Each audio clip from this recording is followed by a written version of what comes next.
Hey guys, welcome to a new Club Boss tutorial. You guys are really making me work, huh? We're getting one of these renewed every week just because we're defeating boss one after one. Obviously, all joking aside, super proud of what we've done, both in the club fight and in the club competition. Even though I think our opponent yesterday wasn't particularly active, but as you can see from the ranking, I think we'll actually have some competition when we go up against the other clubs in the server. You know, I think we were pretty much as active as we could be yesterday, right? And folks were about 80% or 70% of our score.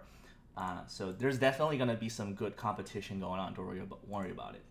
But today's video is not about that. Obviously, today's video is about the new club boss. And for however many of you, all 13 of you who have tried this one already, you know how tough, or I guess why this guy is so tough, right? In short, he one shots your entire front row, no matter you have 100k BP, a million BP, or 2 mil. In fact, I think he does about 1.2 mil of damage to each guys in the front team. And currently, I think my most trained up guy is like what? Barely about half of that, right? So it's a long way to go before we're actually able to do some, trading some punches with this guy. And that's why I think this tutorial is actually a little bit different from the prior ones, because I'm going to make it into two parts. One is, I think, for the initial stages, for I would say the majority of our club, you'll be better off just to really, think about how to reflect damage as opposed to do damage yourself. Because to be honest, once the boss does damage on you, and if you reflect it back, because the bot does so much damage, that reflection alone might do more than honestly your Beast King and a Maya Mask combined. So that is sort of the first strat, or I guess the threshold. Where do we draw that line, right? Where do we say, okay, this is where we think we're gonna try to do the cheesy strat to make sure we get some of a good chest, and where do we switch off to usually, use a second part of the strat, which I will address in another video, like AKA actual serious fights, right? I would say the mark is if you can do, or if you're currently doing below 5 million per round, using sort of all serious teams, Dr. Genius Core, all best practices, but still falling a little bit short, which is totally understandable because, you only get so many rounds of attack. Then I would say use what I describe in this video as your strat. If you go above 5 million each round, then you could try to, actually do the full team and like main team attack.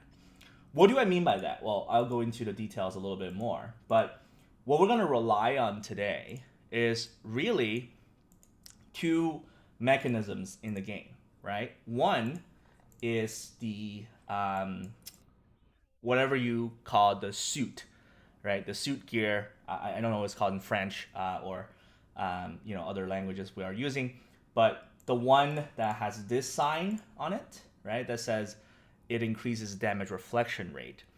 Essentially meaning that once you get hit by a certain amount, you reflect 20% of that back, whether or not you live after that damage is dealt with.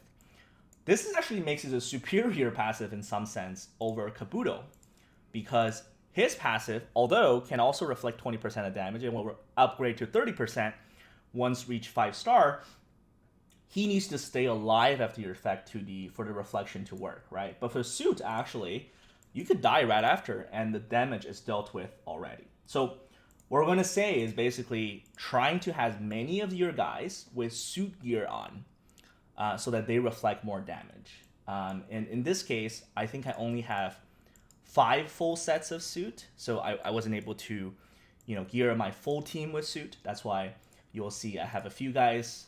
These guys are all in a suit, and then I have Sonic, who's on basically Primal, or just basically the best attack gear you can find against a single opponent. So in this case, it is Primal, excuse me. And but if you can have all sets, 6 sets of suits, definitely go for it. That's why I mentioned, I think earlier in Discord, do not disintegrate, your suit sets because they come in handy for this exact purpose. All right, so this is about the gear, which is the first part. The other part is really just unyielding, right? Because it doesn't matter, it's my Kabuto, your Kabuto, everyone gets one shot. So the unyielding is really what makes someone able to survive, and then in this case reflect more damage back, right? Not probably not dealing damage themselves. So I think literally these are the 3 unyielding characters we have so far in the game. Correct me if I'm wrong. I'll be happy to be wrong. I'd love to have one more guy that can reflect the damage, but essentially you have Clone, which is the clone of Doctor Genius in the anime. If you guys remembered it, if you break him to 2-star, he will have the passive of unyielding, essentially. Uh, Mugen Rider, well, we're rarely familiar with. We have and Super Alloy Dark Shroud. Understandable if you guys haven't drawn him yet. He's not the easiest to draw on, but just try. I mean, all of you guys should have at least these two, right? So, further from a champ selection standpoint, um, the core of this like boss fight, or I guess follow boss fights, is trying to survive as many turns as possible, right? And Doctor Genius core come in handy just as that did many times before. And in this case, even more so because, as you recall, Doctor Genius core grants extra point when someone recovers health. And importantly, with the suit gear on, if you see this, it doesn't require you to use energy or do anything. As long as you take an action, you restore health. This comes particularly useful because the boss ultimate can actually lock your energy, just as the SSR version of him could. If you can see here, his ultimate will seal 1 energy for 1 turn. And that basically means sometimes you might not be able to get your sort of the actual ultimate going, right? So that is very important in this case. Going forward, this is the rest of the champ. So again, 3 unyielding guys. Dr. Genius, as we talked about many times before, because his advanced effect of spawning clones. And then lastly, I think ideally Sonic, or I think any of the well-trained duelist will do. I would prefer Sonic or Golden Ball just because they guarantee they can hit Shatter.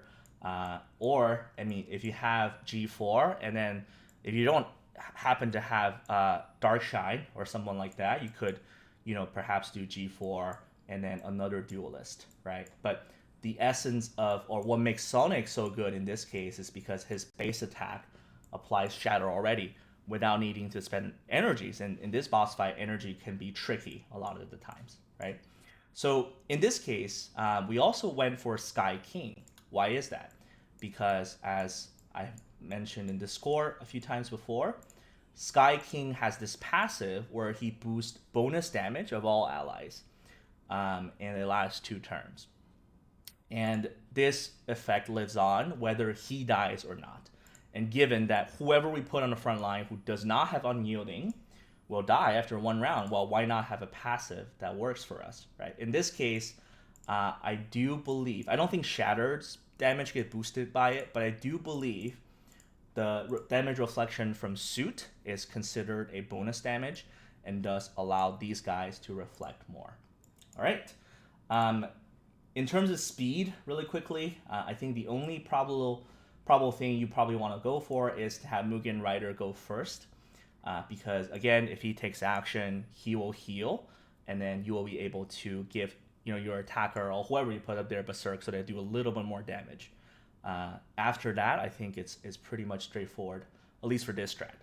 Okay, so as you can see, like compared to I guess my main team here, these guys are just all over the place, right? It actually doesn't matter how well trained up they are, because they're gonna get 1 shot anyway. So as long as you have 2-star break versus these guys, if they're level 1, that's completely fine. Again, it's the damage reflection that works, not the actual damage they do themselves.